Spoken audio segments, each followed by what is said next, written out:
Page 48.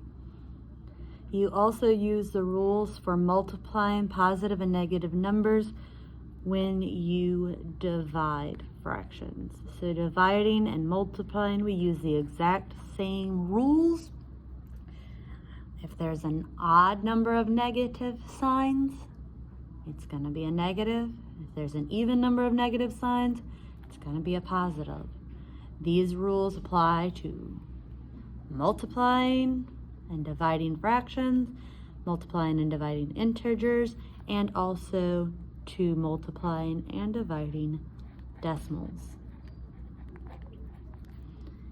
So in our example 1, we see these are all three multiplying of fractions. So what are our rules for multiplying fractions?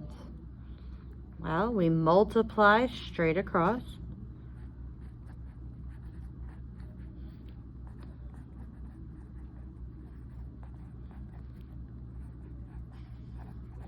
And we can see that 3 times 4 is 12, 5 times 5 is 25.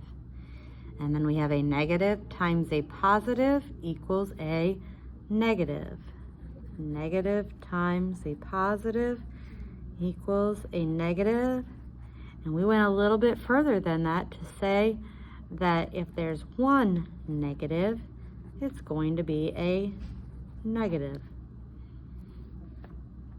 Okay.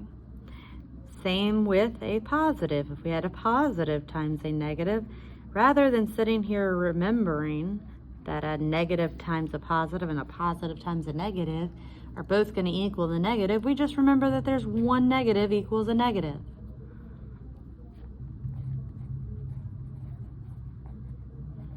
It was just an easier way to remember it when we're multiplying and dividing. Our last one, we have a negative times a negative, and we get a positive. So if we had two negatives, our answer was going to be a positive. In example 2, we see we're dividing two fractions.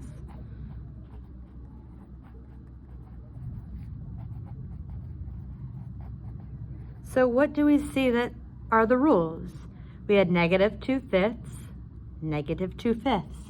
That stayed the same.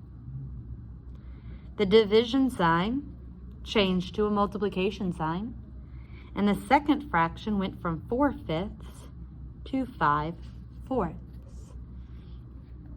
So we call this multiplying by the reciprocal. We changed it to multiplication, and then there's the reciprocal. So we called it multiplying by the reciprocal. In 6th grade, they used the words keep it, change it, flip it, or KCF. In the first one, we have a negative divided by a positive. And we divide a negative divided by a positive, we get a negative. In other words, there's one negative, we're going to get a negative. In the second one, we have a negative divided by a negative.